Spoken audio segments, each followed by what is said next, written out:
بعد العزبلة وبعد البسملة وبعد الحمدلة وبعد الهوقلة بسم الله وعلى ملة رسول منهج القديم بيوم الأربعاء bisu àllarba bi cay sama gént gi aka neexoon ñi ma gént doon ñu jege waaye lu mu ci mën a doon rekk baax na gént doomi ku tedd ki rekk baax na boole ci mu naan la nag ndax xam nga diw dana mësa doon président ci biddiw a Cheikh Murtada góor yàlla moo ma ko wax radiyallahu anhu waaye du jar ci ma wax ma koy wax waaye nag tur wu neex la yor te jullite nga xam ne buur yàlla réyub li jënti danaa codé tur wi nag ci ay chiffres mu doon mbind mu kenn dul mën a far mu jàll ma gis nóoré mi ak ndaayaan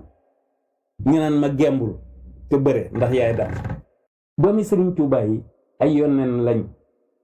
fi mu toll nii anbiyaa yi ak ñi ci yàlla yebal ñu dee ay mursalun ñi mu ci yebalul te ñu dee ay yonent ku tedd ki moom bi muy ñëw fii maa ngi jéggulu sax ndax mbóoti jàmbur la waaye bi muy ñëw fii daal moom ay yonent lay jëli di leen indi fii di leen waaw ñuy doon njabootam doomi Sëriñ Tuubaa yi ay yonent lañu seexam yi it ñëpp ay waliyu lañ ki ma góor yàlla doon wax ci réew mi wallahi kooku mën naa jiite réew mi daa fekk ne lu nekk rek ak waxtoom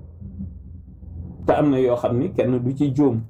loo gis rek ci nettali lay mujj loo mën a gis ci nettali lay mujj yeweesu ak yii ak yeneen yi mujj li wér ba wér ku tedd dikki daf maa yéem waaw li wér ba wér ku tedd ki daf maa yéem te maa ci gën a tuuti de ci nit ñi mu yéem ndax ku yéem malaaka yéem ab yoneen yéem jinne kon nit du mat a wax kon Bàmba fi ne salaamu ala man ittabaal huda